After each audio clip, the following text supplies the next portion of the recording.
Hello, so today I'll be performing trach care and suctioning on a patient.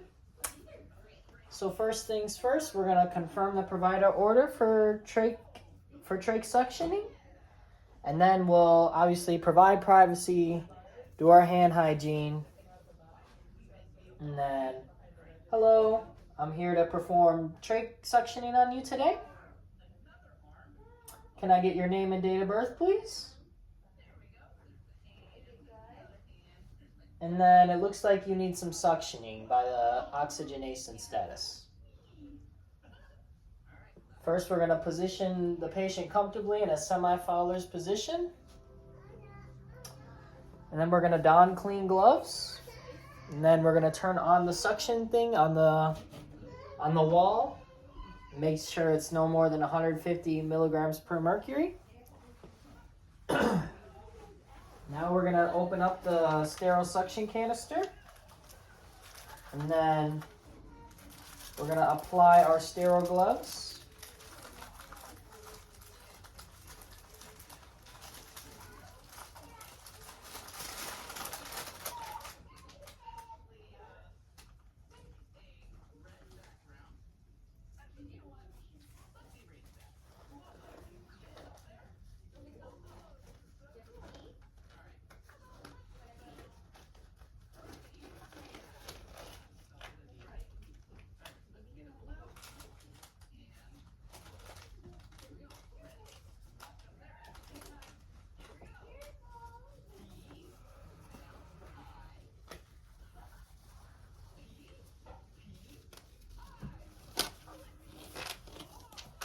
All right, so with our dominant hand, we're gonna pick up the sterile suctioning device here, and then with our non-dominant hand, we're gonna put this side of the suction on the tubing. Now our left hand is not sterile anymore, so we won't be really too concerned about the sterility of that hand. And then we're gonna first moisten the catheter in some sterile solution to clean it off and to make sure it works good. And then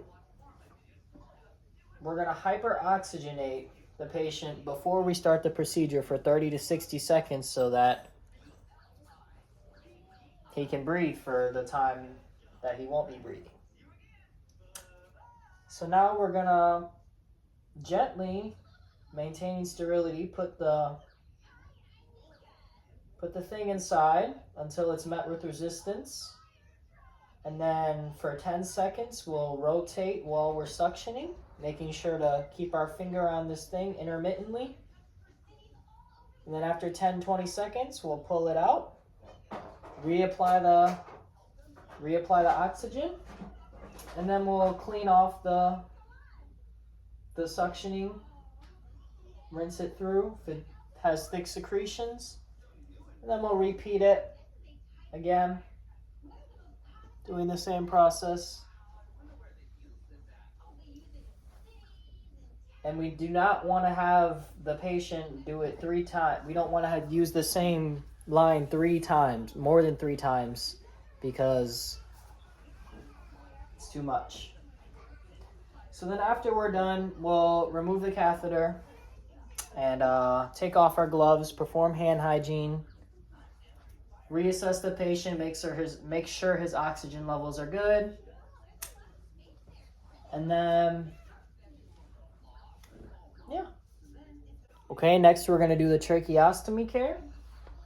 So first we're gonna obviously do this skill after the trach suctioning, because you need to suction it before you clean.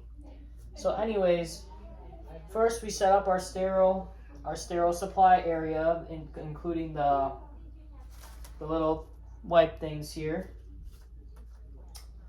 And then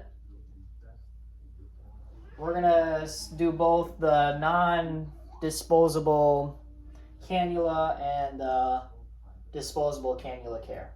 So first, with the non-disposable cannula care, first we'll put on sterile gloves, and then obviously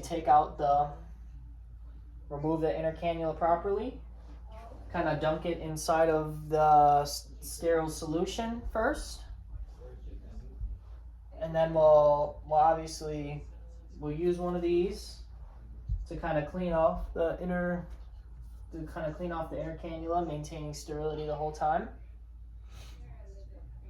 And then we'll put the inner cannula back inside of its place properly and secure the locking mechanism.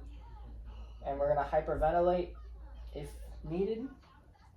For a disposable cannula, we're going to remove the old cannula and dispose of it properly, and then replace it with a new one right away, and making sure it's locked into place again. And then when we're disposing the old one, making sure to dispose of it in the proper contaminated bin area. Next, we're gonna clean around the tracheostomy. So we'll get our cotton tip applicator and clean the stoma around. We're gonna pretend there's a stoma there because I don't have the supplies for that. Making sure that you only do a sponge only once, and then moving from the stoma site outward. So then we'll do one full rotation, dispose of that, do another rotation, dispose of that.